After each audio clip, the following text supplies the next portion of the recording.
সুপ্ৰভাত অসম NDSৰ মজিয়ালৈ আপোনালোকক স্বাগতম জনাইছো।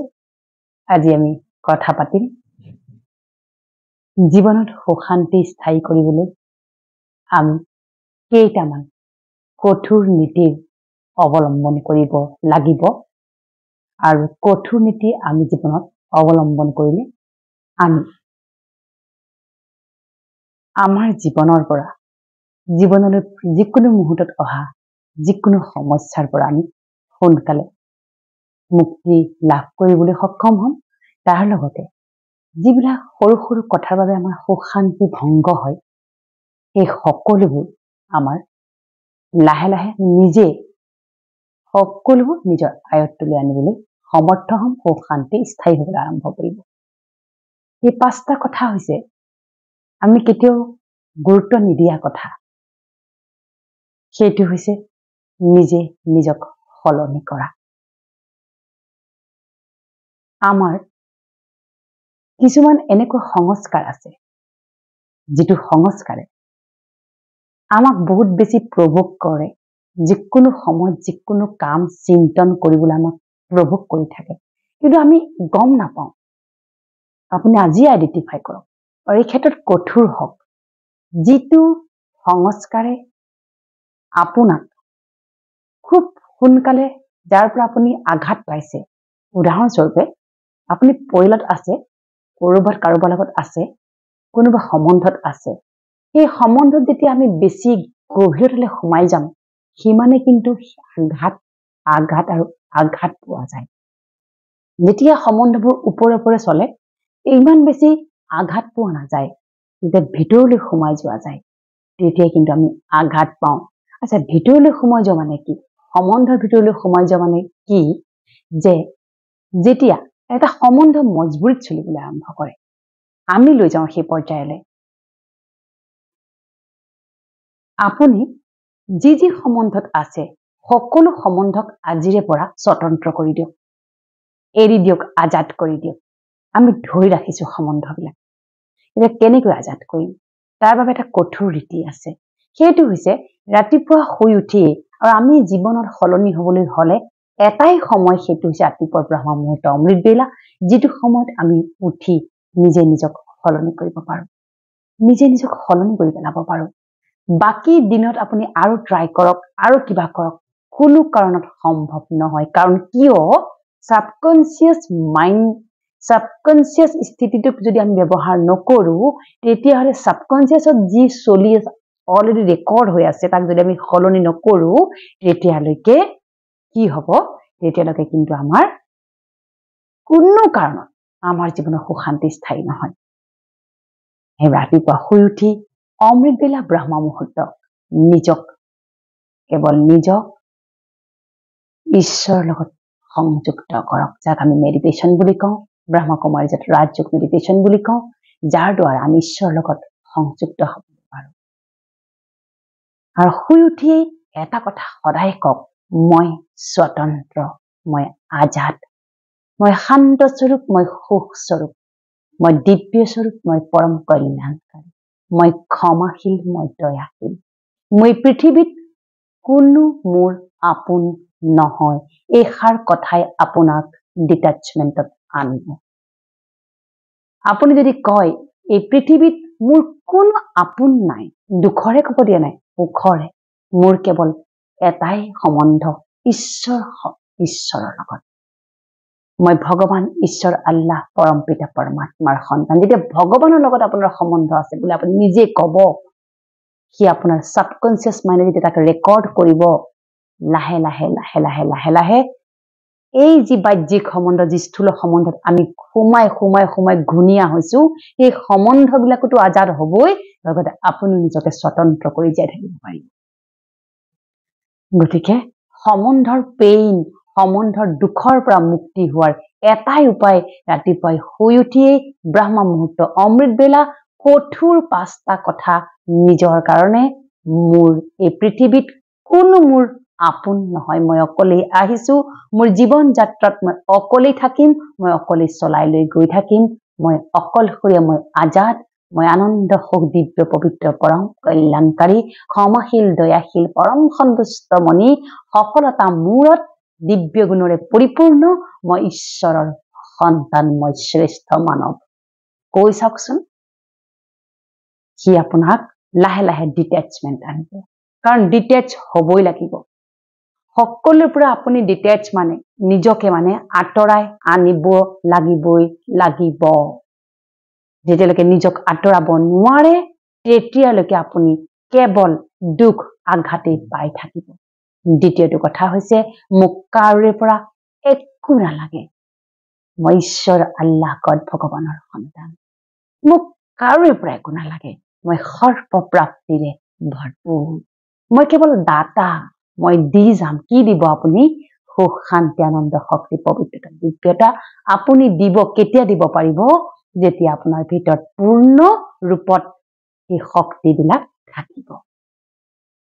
তাৰ বাবে মেডিটেশ্যন লাগিব, সকলো শক্তি আপোনাৰ ভিতৰত ভৰপূৰ হৈ পৰিব।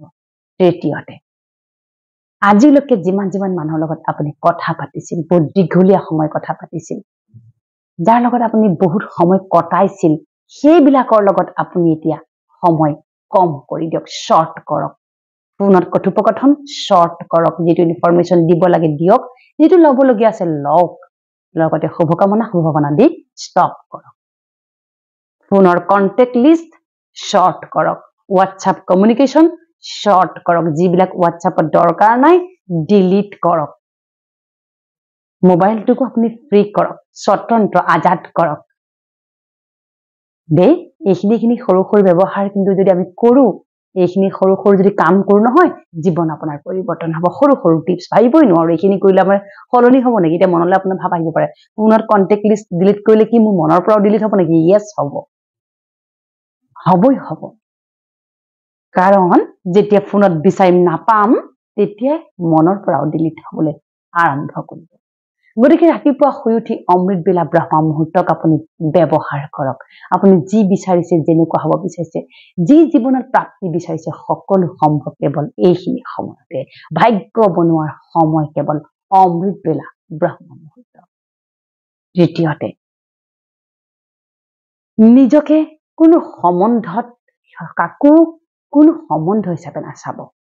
তেওঁ মোৰ ঘৈণী, তেওঁ মোৰ পুত্ৰ, তেওঁ মোৰ পুত্ৰী, তেওঁ মোৰ কিবা, নহয়। সকলো সমান, সকলো এই জীৱন নামৰ ৰংগমঞ্চৰ আমি ভাৱৰীয়া, কেৱল আমি পাৰ্ট বজাই আছো। এনেকে ভাবক। সকলোৱে নিজৰ কৰ্ম কৰিছে, সকলোৱে নিজৰ পাৰ্ট বজাই আছে, মই মোৰ পাৰ্ট বজাই আছো। চতুৰ্থতে, আপুনি কি খায় এখন শৰ্ট লিষ্ট কৰক। কাৰণ যিমানে আমি খাদ্যাভ্যাসৰ তালিকা বাঢ়িছে, সিমানে মনৰ বাউণ্ডৰী আমি ক্ৰছ কৰিছো। মন সিমানে উৰিবলৈ আৰম্ভ কৰিছে, মনে য'তে ত'তে গৈ পেলাই খুন্দা খাইছে, লোভ বাঢ়িছে। যেতিয়া খাদ্যাভ্যাসৰ ওপৰত আমাৰ লোভ কণ্ট্ৰল হ'ব, আমাৰ সকলো সংস্কাৰৰ ওপৰতো আমাৰ লোভ কণ্ট্ৰল হ'বই হ'ব। গতিকে এখন খাদ্যাভ্যাসৰ লিষ্ট বনাওক যে মই এইকেইটাহে খাম। পাৰিলে প্ৰাকৃতিক ভোজন কৰক, যিটো খাদ্যই প্ৰাকৃতিকভাৱে হজম হয়, যি খাদ্য প্ৰাকৃতিকভাৱে উপলব্ধ, সেই খাদ্যহে আপুনি গ্ৰহণ কৰক। চতুৰ্থতে, পৰাপক্ষত যিমান পাৰি নিজৰ দিনটোৰ কৰ্মসূচীৰ ভিতৰতো অকণমান সময় ঈশ্বৰক স্মৃতিলৈ আনক, মনত পেলাওক। তেওঁ আছে, তেওঁক কেৱল আমি স্মৃতিলৈ আনিব লাগে, মনত পেলাব লাগে। মেডিটেশ্যনৰ যোগেদি কেৱল নিজৰ ভিতৰত যি চলি থাকে সেয়া তেওঁৰ লগত কথা পাতক, কথাৰ আদান প্ৰদান কৰক, যাক আমি ৰাজযোগ মেডিটেশ্যন বুলি কওঁ। সেইটো কৰিবলগীয়া হলে কৰ্মস্থলীতে হওক, ঘৰতে হওক, সংসাৰতে হওক, অকণমান সময় অকলশৰে বহক। মনত যি চলি আছে সকলো ঈশ্বৰক এক প্ৰকাশপুঞ্জ, এটা জ্যোতি, এটা প্ৰকাশমান দিব্য স্বৰূপ ৰূপত তেওঁৰ ওচৰত আপুনি অৱগত কৰক। আৰু শেষত এই ক্ষেত্ৰত সদায় কঠোৰ হ'ব। ৰাতি সদায় শোৱাৰ আগত, সদায় পৰাপক্ষত দিনটোত যি ঘটি গ'ল, যদি কিবা অঘটন ঘটিল, কিবা যদি অভাৱনীয়ভাৱে ঘটিল, কাৰোবাই কোনোবাই আপোনাক দুখ দিছে, পীড়া দিছে, যন্ত্ৰণা দিছে ইত্যাদি ইত্যাদি, সেই সকলোবোৰকে ৰাতি মাফ কৰি পেলাই শেষ হ'ব। কাৰণ আপোনাৰ এটাই কাম কেৱল মাফ কৰ, আৰু আপুনি একো কৰিব নোৱাৰে। কিয়? আমি যি কৰ্মৰ ফল্ডাৰ লগত লৈ আহিছো, সেই কৰ্মৰ ফল এইটো জীৱনতে আমাৰ ওচৰলৈ ঘূৰি আহিছে। তাক আমি একচেপ্ট কৰিব লাগিব, আৰু নিজে সি যেন আমাৰ ভিতৰৰ আভ্যন্তৰীণ জীৱন, আমাৰ যেন আভ্যন্তৰীণ পাৰ্টত খুন্দা মাৰিব নোৱাৰে।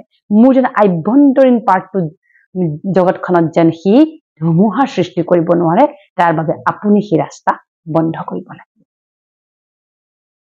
গতিকে এনেদৰে আপুনি এইকেইটা কঠোৰ ৰীতি যদি আপুনি অৱলম্বন কৰে নিজৰ ক্ষেত্ৰত, শেষটো হৈছে কেতিয়াও কাৰোৰে কথা, কোনো ধৰণৰ পৰচৰ্চা, পৰনিন্দা, পৰ সমালোচনা কাৰোৰে লগত নকৰিব। সেয়া ৱেষ্টেজ অফ টাইম, সেয়া আপুনি ৱেষ্ট কৰিলে মানে টাইমৰ শেষ জীৱনৰ এটা সময় আপুনি নষ্ট কৰি পেলালে, আৰু এইটো পাপ কৰ্ম। বেয়া নাচাব, বেয়া নুশুনিব, বেয়া নকব, বেয়া চিন্তন নানিব, কোনো কাৰণত মনলৈ কোনো ধৰণৰ বেয়া চিন্তা আনিবলৈ নিদিব, আহিবলৈও নিদিব, কাকো আনিবলৈও নিদিব। কোনোবা যদি কবলৈ আহে কঠোৰ হওক, মই নুশুনো, মোৰ সময় নাই, বেয়া নাপাব। এইকেইটা যদি কঠোৰ ৰীতি যদি আমি জীৱনত অৱলম্বন কৰো, কেৱল নিজৰ স্বচিন্তনত যদি থাকো, তেতিয়া কি হব?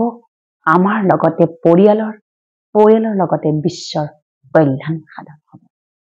আহক আমি আমাৰ জীৱনত কেইটামান কঠোৰ ৰীতি পালন কৰো, আৰু জীৱনটোক এটা বেলেগ ৰূপত আমি সজাই লওঁ। পৰৱৰ্তী খণ্ডত আৰু এনেকুৱা এটা বিশেষ টপিক লৈ আপোনালোকৰ ওচৰলৈ আহিম। চাই থাকিম।